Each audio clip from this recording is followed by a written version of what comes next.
It was one of the deadliest industrial disasters in history. On the 12th of September, 289 people died when a fire broke out in a clothing factory in Karachi. It's now been revealed that just 3 weeks earlier, 2 work safety inspectors visited the factory for an audit.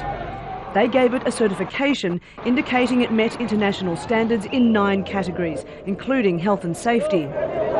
Several investigations into the fire are still ongoing, but questions have been raised about the auditing process. How well trained are the monitors?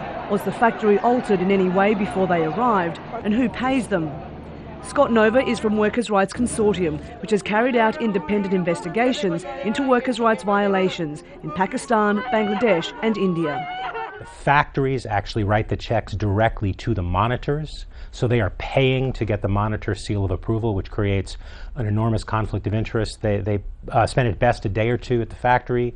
They never interview workers off-site where the workers will be comfortable speaking candidly. Essentially, it's a process of whitewash. The auditors were from a company based in Italy called RENA. In a statement published on its website, it says the audit report on the Karachi factory included this: fire extinguisher and fire safety buckets were available in sufficient quantity. Fire extinguishers were visible and accessible to all workers. Access to fire extinguishers and passages leading to exits were maintained free from any kind of obstruction. Primary exits and emergency exits are kept unlocked while employees are inside facility. Some witnesses and survivors have claimed there was only one open exit and bars on some of the windows.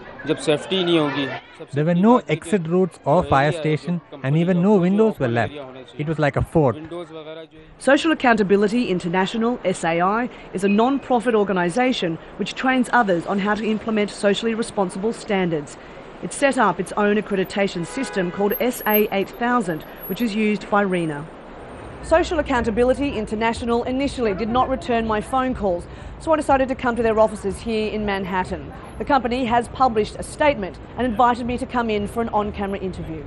SAI says it is not responsible for the companies which have adopted its accreditation standard, nor each auditor. We would always hope that the audits, the inspections, find the data that's necessary for people to implement the correct changes and to tell people what training is needed, and then that they will do it. These are our voluntary systems. You know, we're a supplement to government and to regulations, but obviously not a substitute.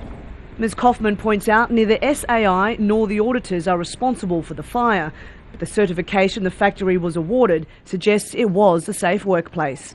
Cath, Al Jazeera, New York.